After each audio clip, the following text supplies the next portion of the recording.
para nuestros días. Pablo tenía conexiones, Pablo tenía conexiones políticas, Pablo tenía conexiones religiosas. Todo era posible para Pablo. Era un hombre bueno ante los ojos de los religiosos, pero termina en la cárcel. Los políticos nos dicen a nosotros que la cosa está mal porque el político anterior la embarró y él ahora la va a mejorar. Los del Evangelio de la Prosperidad nos dicen que estamos mal porque nos falta fe y no ejercemos nuestra fe. Y algunos dicen, si haces esto o aquello, si recitas la oración de Jabes, vas a estar bien. Y si haces la dieta de Daniel, también vas a estar bien. El asunto es que todo el mundo quiere apuntarnos a estar bien, pero el apóstol Pablo no está mirando la cosa bajo esos lentes. La óptica de Pablo es diferente. Y eso es lo que nosotros queremos ver. Porque Pablo no está viviendo su mejor vida ahora, como dicen algunos por ahí. Si aquel Pablo, gran teólogo, gran servidor de la iglesia, uno que se consideraba esclavo de la iglesia, no está en el hotel, en el Waldorf Astoria de Nueva York, o no está en uno de los hoteles de Qatar, cuando Pablo escribe. Pablo está encarcelado, atado a un guardia de la cárcel. Esa es la condición de Pablo. Pero Pablo servía, Pablo oraba, Pablo evangelizaba, Pablo discipulaba, Pablo comenzaba iglesia, y sin embargo está en la prisión. Qué esperanza para nosotros, ¿ah? Pero el contentamiento de Pablo iba más allá de las circunstancias. Pablo tenía una fe en Cristo inquebrantable. La pregunta es, mi amado hermano o hermana, ¿dónde está tu fe? Si la evalúas comparándola con Pablo, comparando las situaciones que estaba pasando Pablo y las situaciones tuyas, la pones ahí en una columna: situaciones mías, situaciones de Pablo, fe mía, fe de Pablo. Tú sabrás dónde tú estás. Porque a veces las circunstancias de la vida nos apartan de la fe. A veces las circunstancias de la vida nos apartan de un caminar seguro en Cristo, confiados de que nuestra identidad está más allá de las circunstancias. Como decía la semana pasada, la ropa de marca, en la ropa de marca no debe estar mi contentamiento. En mi auto de lujo, si alguien tiene un Ferrari, ahí no vas a encontrar tu contentamiento. En nada que tú puedas construir alrededor de tu vida te va a traer el contentamiento que te puede traer una relación con Cristo y afirmar tu identidad en Cristo. Hay personas que tienen su felicidad comprometida con el futuro. Si mi hermano hace esto, si mi hijo hace tal cosa, si a mí me pasa tal y más cual cosa. De hecho, algunos cristianos, tristemente, yo espero que ninguno sea, si yo me saco la lotería, entonces yo voy a ser más feliz. Tienen la felicidad condicionada a lo que pueda suceder en el futuro. Y si tú eres casado, a lo mejor tú estás aquí y dices: oye, si mi mujer se pareciera a Angelina Jolie, entonces yo fuera feliz. Pero la Biblia dice que te debes alegrar con la mujer de tu juventud. Por eso yo estoy contento con la mía. Estoy contento con la mía. Llevamos más de 30 años juntos. Y el tiempo ha pasado. Por lo menos por mí. Que parezco un carro ya chocado y destartalado. Por ella no. Ella luce más bonita. Gracias a Dios. Pero, yo he aprendido a contentarme con la mujer de mi juventud. Y cada cristiano que hay aquí debemos aprender a contentarnos con la situación que estamos pasando en nuestra vida. Entonces, Pablo dijo en 2 Timoteo 1:12, por lo cual también sufro estas cosas, pero no me avergüenzo, porque yo sé en quién he creído y estoy convencido de que Él es poderoso para guardar mi depósito hasta aquel día. Esas son las palabras del apóstol Pablo. La pregunta es también si usted está convencido o convencida de que Dios es poderoso para guardar su depósito para aquel día. Y si eso es así, y yo lo creo firmemente que es así, entonces, ¿por qué vivir angustiados? ¿Por qué vivir tristes y acongojados? ¿Por qué dejar que las circunstancias de nuestra vida determinen nuestra felicidad, nuestro gozo, condicionado a las circunstancias? Mi gozo está en Jesús. Mi gozo está en aquel que se dignó de dar su sangre preciosa para el perdón de mis pecados en la cruz. Mi gozo está en Él. Y mi gozo apunta a un día yo poderlo ver a Él, cara a cara. Y mi gozo está en que un día yo pueda estar con Él por toda la eternidad. Mi mirada está más allá. Entonces vamos a la palabra, vamos a ver lo que nos dice esa porción de la Escritura, versículo 12 al versículo 26. Dice, quiero que sepan, hermanos, que las circunstancias en que me he visto han redundado en un mayor progreso del Evangelio. De tal manera que mis prisiones por la causa de Cristo se han hecho notorias en toda la guardia pretoriana y a todos los demás. La mayoría de los hermanos, confiando en el Señor por causa de mis prisiones, tienen mucho más valor para hablar la palabra de Dios sin temor. Algunos a la verdad predican a Cristo, aún por envidia y rivalidad, pero también otros lo hacen de buena voluntad. Esto lo hacen por amor, sabiendo que he sido designado para la defensa del Evangelio. Aquellos proclaman a Cristo por ambición personal, no con sinceridad, pensando causarme angustia en mis prisiones. Entonces, ¿qué?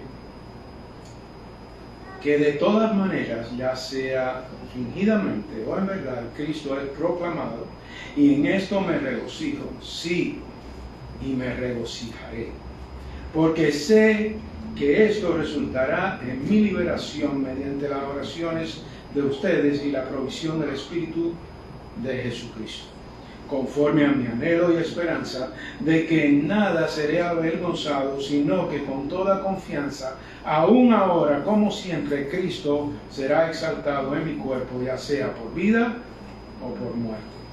Pues para mí el vivir es Cristo y el morir es ganancia.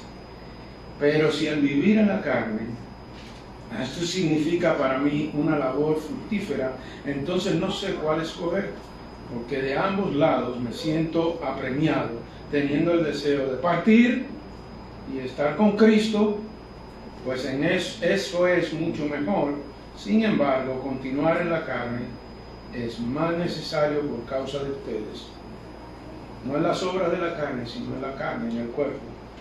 Y convencido de esto, sé que permaneceré y continuaré con todos ustedes para su progreso y gozo en la fe, para que su profunda satisfacción por mí abunde en Cristo Jesús a causa de mi visita otra vez a ustedes.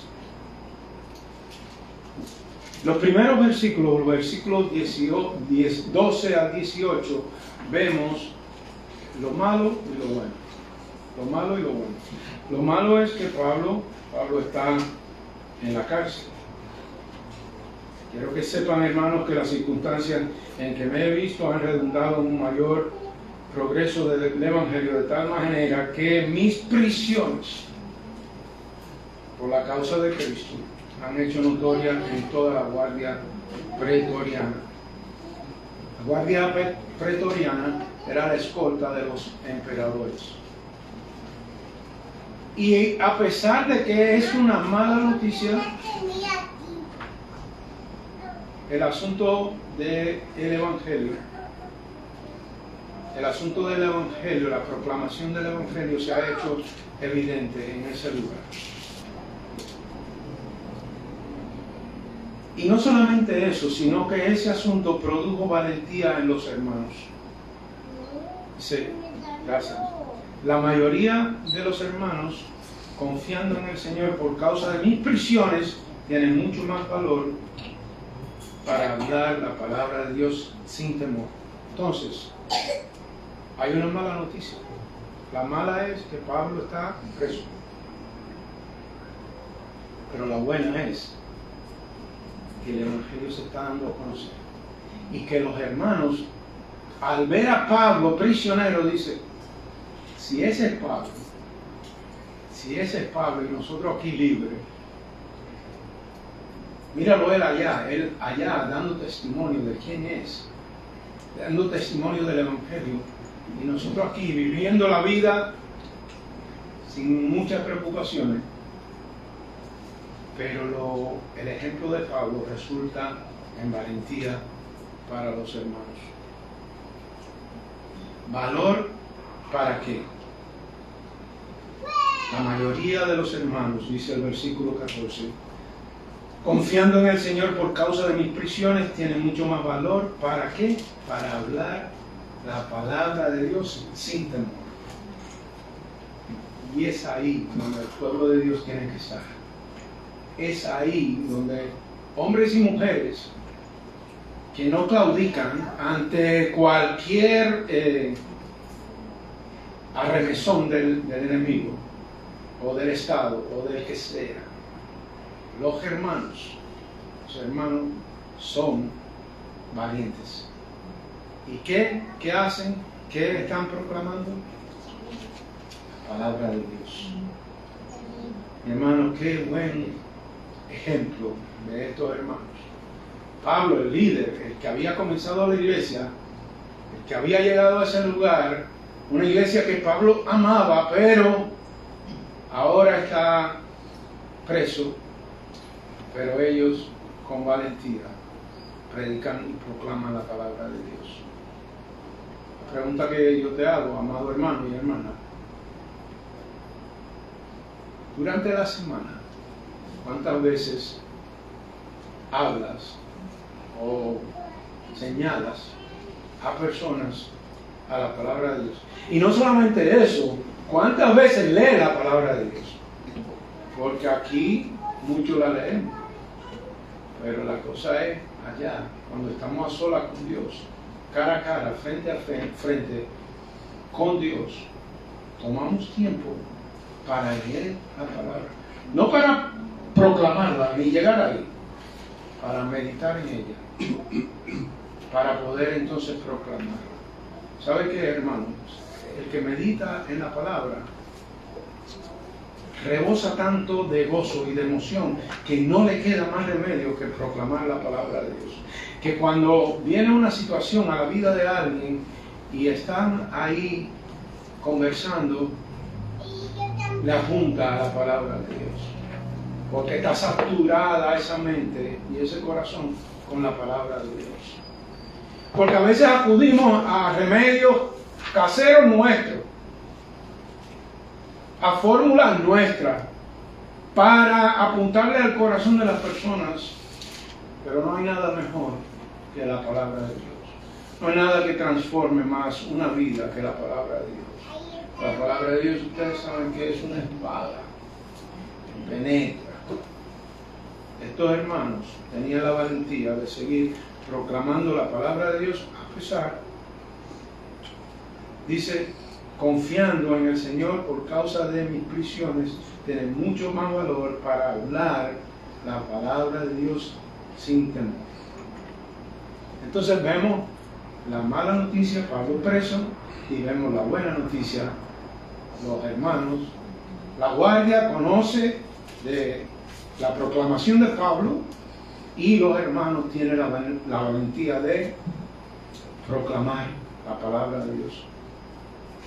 Pero también hay personas que se describen en dos grupos. Los podemos dividir en dos grupos. Dice versículo 15, algunos a la verdad predican a Cristo, pero lo hacen de buena gente, por envidia y rivalidad. Predican a Cristo. Y mis amados hermanos, eso es triste. Que exista gente que prediquen a Cristo por envidia y rivalidad. Este grupito lo predica de esta manera. Pero también otros lo hacen de buena voluntad. Entonces hay dos grupos. Uno que lo predican por envidia, rivalidad, y otro grupo que lo predica por buena voluntad. Los que lo predican por buena voluntad, dice Pablo, que esto lo hacen por amor. ¿Qué debe ser la motivación de predicar? El amor.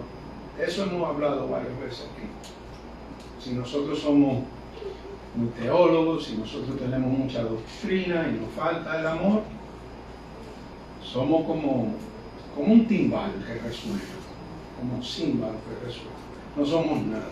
Pero los que lo hacen de buena voluntad, lo hacen por amor, sabiendo que he sido designado para la defensa del Evangelio.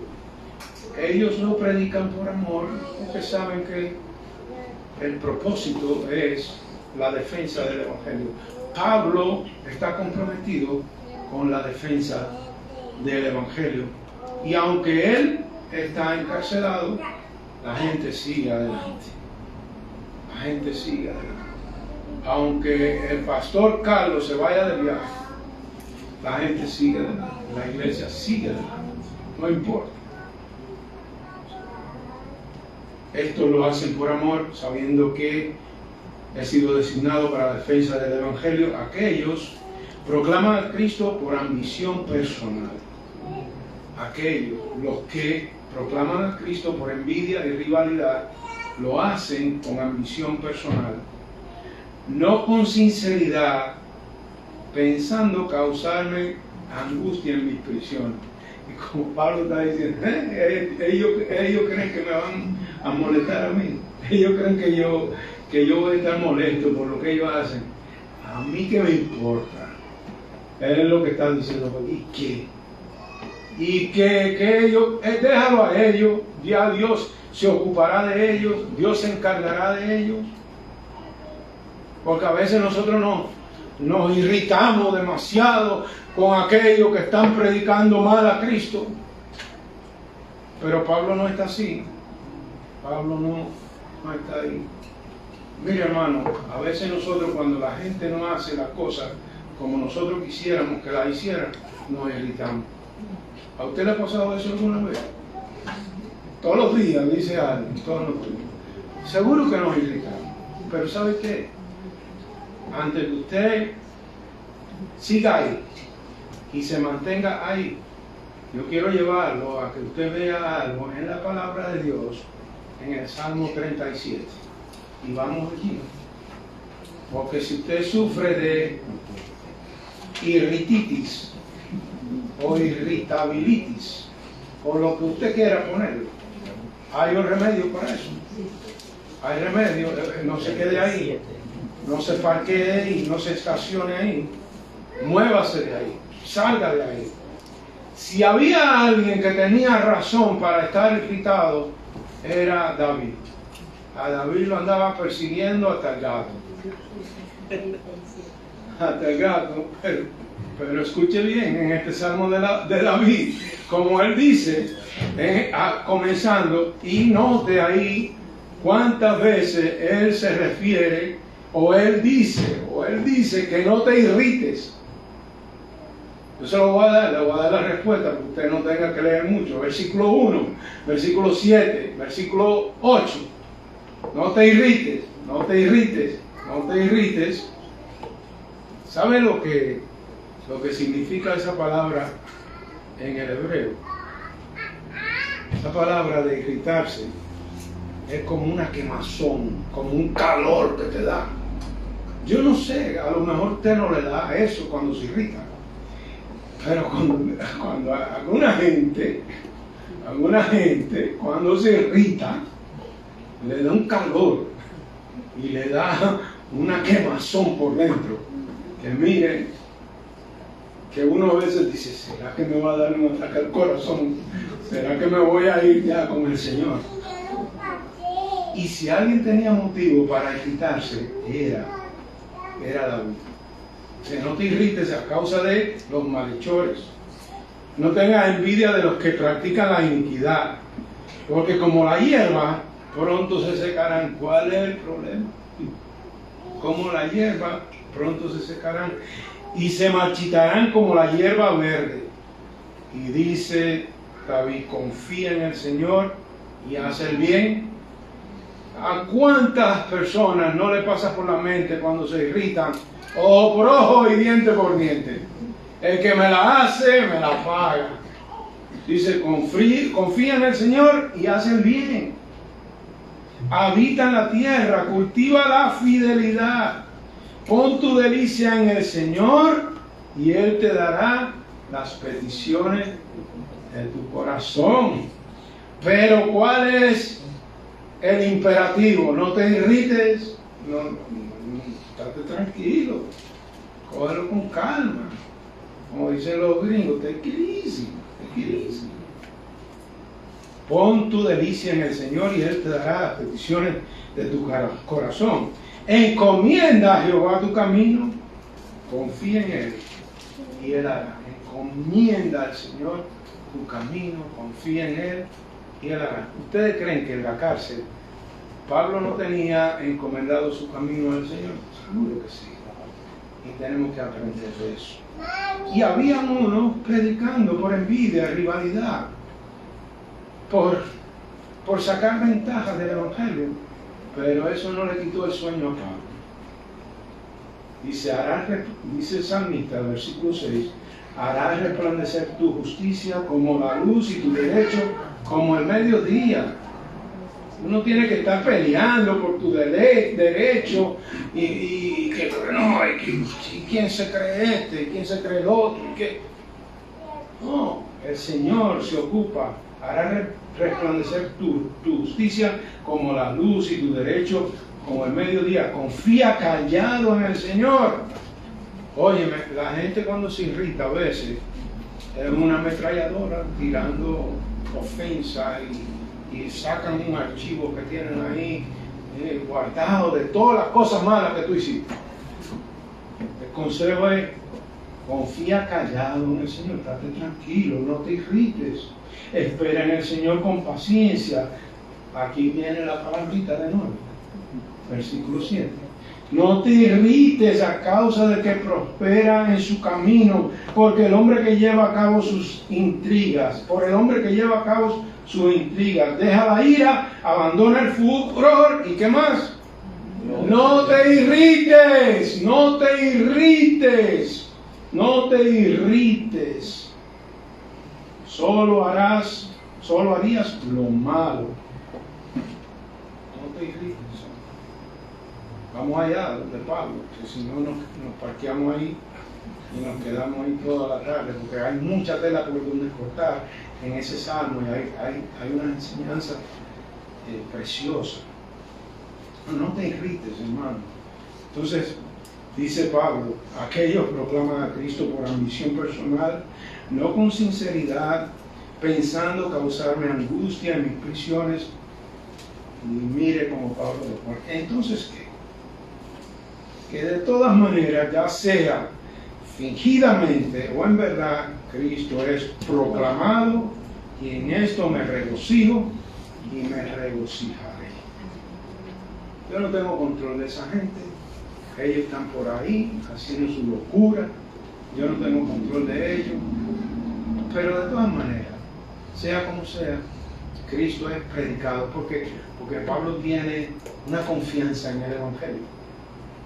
Tiene una confianza en el Evangelio de Cristo, que Dios aún puede tomar esa semillita mal intencionada, mal sembrada, pero Dios la puede tomar porque Dios es soberano y la puede tomar. Y Pablo tiene la confianza en eso, porque sé que esto resultará en mi liberación mediante las oraciones de ustedes y la provisión del Espíritu de Jesucristo. ¿Qué es lo que causa la liberación de Pablo? El regocijarse y las oraciones de los hermanos. Yo no sé, mi amado hermano o hermana, ¿dónde tú estás en tu caminar con el Señor? Yo no sé si las acciones de otras personas dominan tu actitud, tu gozo, tu manera de ver la vida, tu manera de reaccionar. Yo no sé qué te ha pasado en tu vida, pero Dios sí lo sabe. Dios sí lo sabe. Y tenemos que tener la confianza que tiene el apóstol Pablo,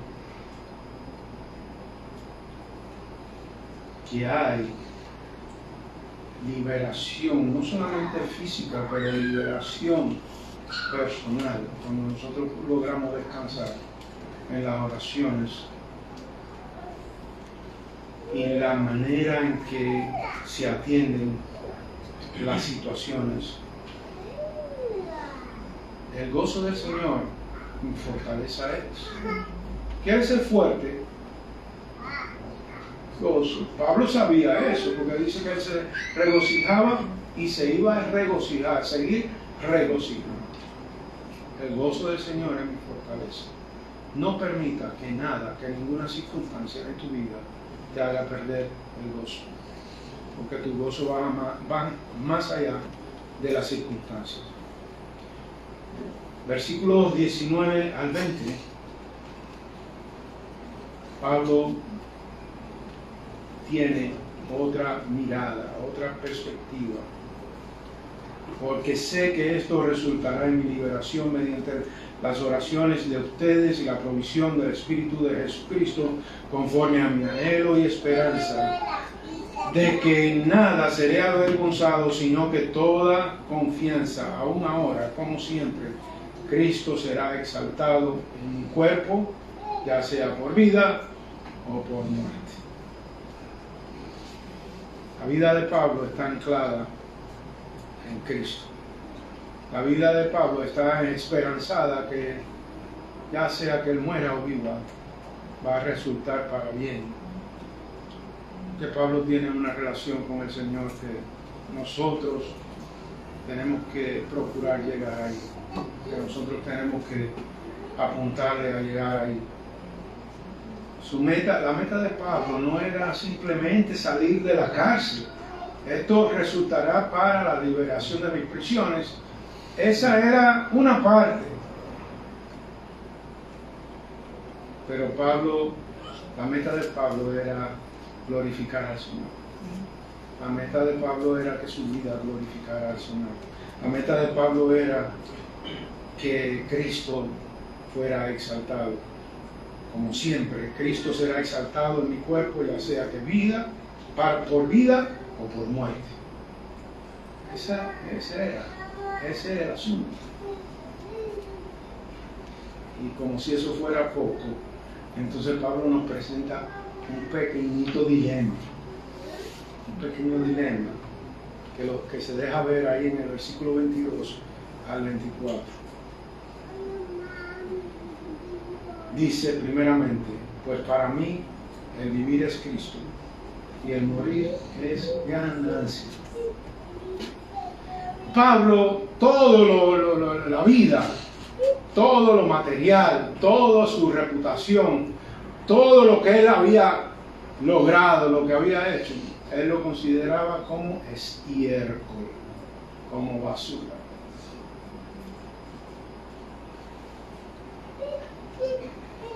Vamos ahí, vamos para leerlo, para que la palabra de Dios cobre efecto en nosotros. Capítulo 3, versículo 7, dice: pero todo lo que para mí era ganancia, lo he estimado como pérdida por amor de Cristo. Todo. Y aún más, yo estimo como pérdida todas las cosas en vista del incomparable valor de conocer a Cristo Jesús, mi Señor. Por Él lo he perdido todo y lo considero como basura. Esa palabrita es liviana, pero la original es estiércol. Para ponérselo bonito, caquita. Caquita. Eso era lo que Pablo quería decir ahí. Eso era lo que Pablo decía. Todo lo había considerado como basura. Como basura. Pues para mí el vivir es Cristo y el morir es ganancia. Es eso para nosotros, la vida cristiana. Es eso para nosotros. Esa vida que el Señor nos ha mandado a vivir. Pero si el vivir en la carne, esto significa para mí una labor fructífera, entonces no sé cuál escoger. Porque de ambos lados me siento apremiado, teniendo el deseo de partir y estar con Cristo, pues eso es mucho mejor. Sin embargo, continuar en la carne es más necesario por la causa de ustedes. Pablo dice: yo me quiero ir, yo quiero irme ya, pero si quedarme significa que yo puedo prestarle un mejor servicio a la iglesia, a la causa de Cristo, entonces me quedo. Eso demuestra un amor sacrificial también de parte de Pablo. Como ustedes saben, que las iglesias que Pablo atendía, a las iglesias que Pablo le escribió, le estaban dando dolores de cabeza. El nombre, yo lo dije la semana pasada, el nombre de Pablo significa pequeño o humilde. Y algunos concluyen que Pablo estaba sin pelo ya. Y algunos conectan el estar sin pelo por la preocupación que Pablo tenía por la iglesia, aunque hay un aspecto también de su ADN y todo eso, pero no importa, sea como sea. La iglesia le daba mucha agua que beber a Pablo. Y llegó un momento que quería como irse, me voy, pero ¿sabes qué? Aquí no eres tú el que manda, Pablo. Aquí es el Señor. Y hay que quedarse. Y yo prefiero quedarme que irme para servirle a ustedes, para ser el siervo de ustedes, para ofrecerles mi servicio a ustedes. Dice Pablo en el versículo 25: y convencido de esto, sé que permaneceré y continuaré con todos ustedes para su progreso y gozo en la fe. Me quiero ir, pero me voy a quedar para el progreso y el gozo de la fe. En el caso de los misioneros, como nosotros hemos sido misioneros, ¿cuántas veces usted cree que ha pasado por nuestra mente irnos de un campo misionero? Irnos de un lugar, dejar el lugar donde Dios nos ha llamado, porque de la valla de la cerca la hierba luce más verdecita, luce más bonita, y más difícil coger un avión e irse. Pero si tú estás convencido de que Dios te llamó, tienes que quedarte, a pesar de tus preferencias, a pesar de lo que tú quieras. Esa es la vida que nosotros tenemos que aprender a vivir. para poder servir a la iglesia de Cristo, para que todo resulte en el progreso y en el gozo en la fe, para que su profunda satisfacción por mí abunde en Cristo Jesús a causa de mi visita otra vez a ustedes. Pablo dice, para que yo pueda ir a verlo, para que yo pueda gozarme con ustedes, para que yo pueda estar con ustedes.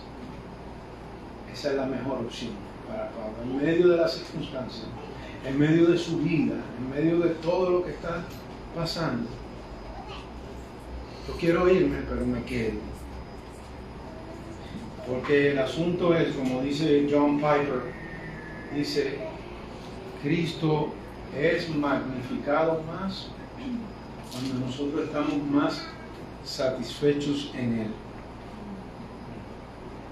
Más allá de lo que nosotros podamos perder por la muerte o por la vida.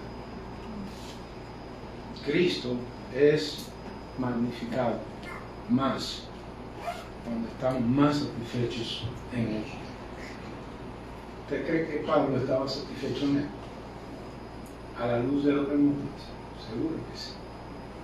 La mirada de Pablo estaba puesta en Cristo, su fe estaba anclada en Cristo. La fe de Pablo no lo determinaban las circunstancias. Así debe ser su fe, mi amado hermano. Así debe ser la fe de cada uno de nosotros, anclada en Cristo. Porque Él fue el que se dignó de clavarse en una cruz, de derramar su sangre para el perdón de sus pecados. No fue usted, no fue su amigo, no fue nadie, su pariente, fue Cristo, que un día, antes de la fundación del mundo, ya ese plan estaba concebido por el Padre. Es decir, un día, esta generación, esta humanidad que yo voy a crear, va a caer. Y no solamente va a caer una y otra vez, una y otra vez, una y otra vez, me va a defraudar. Dios bien podía haber dicho, ¿sabe qué? Se acabó. Y voy a crear aquí unos robots marcianos que me sigan y que nada, pero no. Dios sabe que hay un plan que lo dejó ver ahí desde el comienzo de Génesis 3:15, lo que se le llama el protoevangelio, apuntando a que Cristo iba a acabar con la serpiente. Ese es el Cristo que nosotros hemos creído, ese es nuestro Cristo. Así que, amado hermano y amada hermana, relájese, entréguele su carga al Señor, entréguele sus circunstancias al Señor, su irritabilidad al Señor. El Señor, ¿sabe qué?